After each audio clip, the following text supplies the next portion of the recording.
So it's going to be San Miguel Beer against Terra Firma DYIP, trying to get back on track are the Beermen.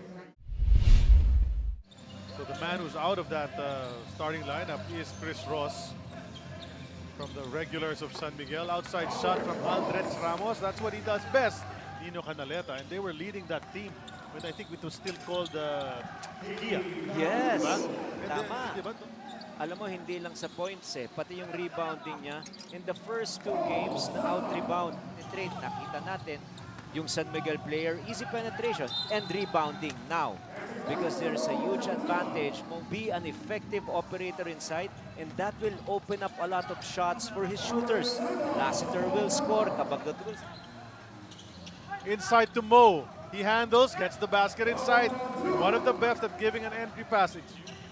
Di pumasok yan. Here, once again to Mo. Another lay-in for Moala.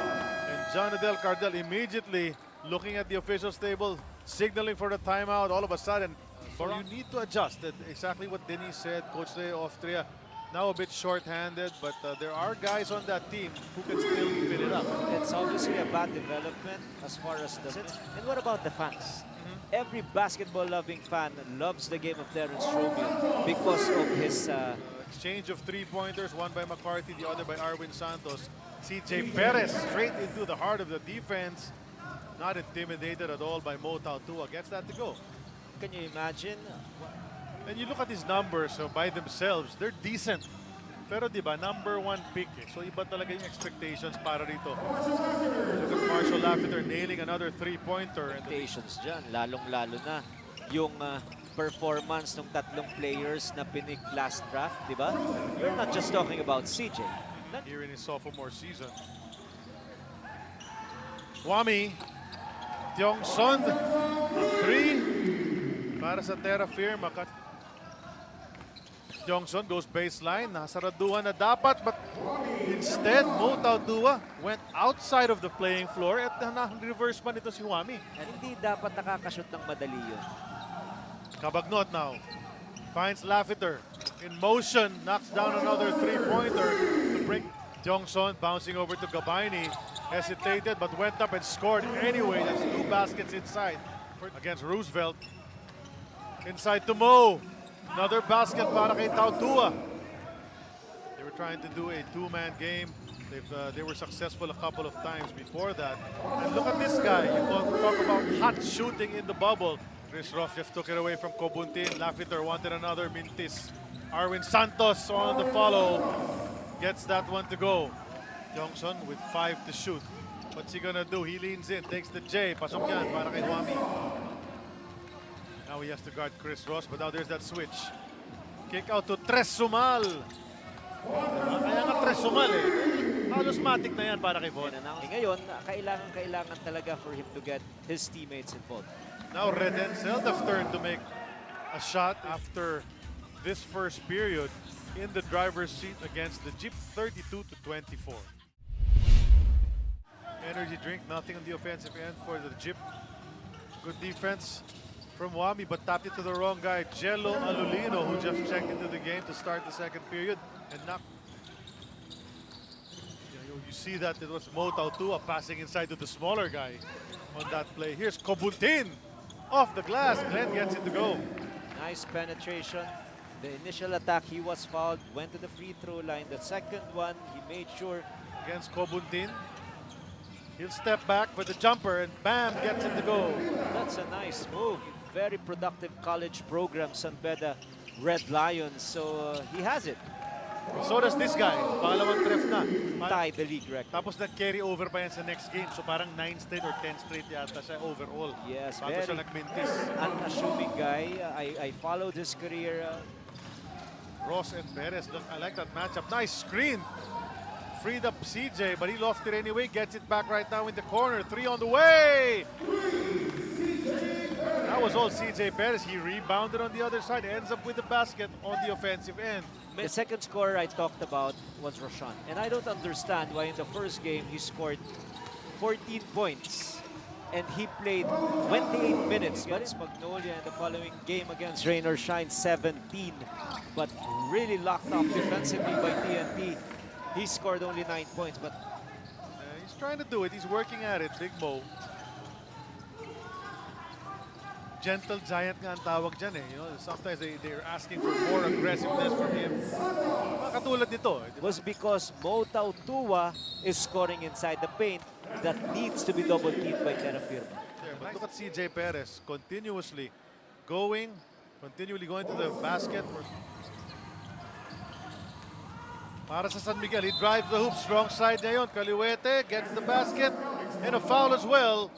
Bonus free throw for the guy they call the crunch man. 5 straight, Coach Ryan, seemed almost impossible before. No, that's why nga nagbigay ng award as we see who's not out of three. Diba, they have that award if you win. The second one that they can take home. It was almost a foregone conclusion that if it's a Philippine Cup, it's going to be San Miguel, but not in this conference. They will be challenged, especially with those high-flying acrobat by CJ Perez. Went to Marshall, somebody forgot about him. Passes inside to Arwin, short J is good. And look at them move that ball around. Si Junmar Fajardo. The giant man with giant numbers. Rashawn McCarthy. He won a championship with them. Mo, jumper, good. It's all about confidence for them. Nakatulong naman dahil lamang sila ng 4. Ang importante, alam natin na si Junmar yun. Sila kay San Miguel din naman. Oo, Binanggit San mo Miguel. rin naman sila kay. Tama.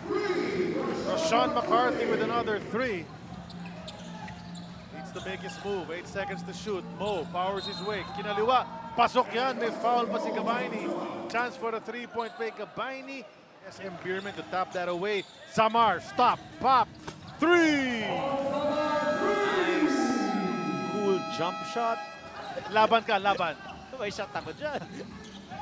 Marshall, and look at this guy. Brought it out. Most players will bring it out to reset that offense, but he went out to the 3-point line and he said, Dapat na mga kampi niya. try to replicate, diba? Yes. At the very, oh, another one from CJ Perez. Pinagaganda pa niya lagi. Yung mga pwedeng diretsong layup na pinababa pa ulit. Missed a bunch. CJ to the hoop. Another chance for the free throw para sa kanya. Okay ba siya? Yun. Okay. Finally, binaba na niya yung kamay niya. Hawak-hawak pa rin kasi niya. Hard to play with just one hand free. And Redencel, the open mula sa kanto. CJ para sa rebound na yun. He is trying to do everything for his team. He was scoring, rebounding, facilitating. Oh, nice shot once again by Chongson. So after being down as big as 14, look at that.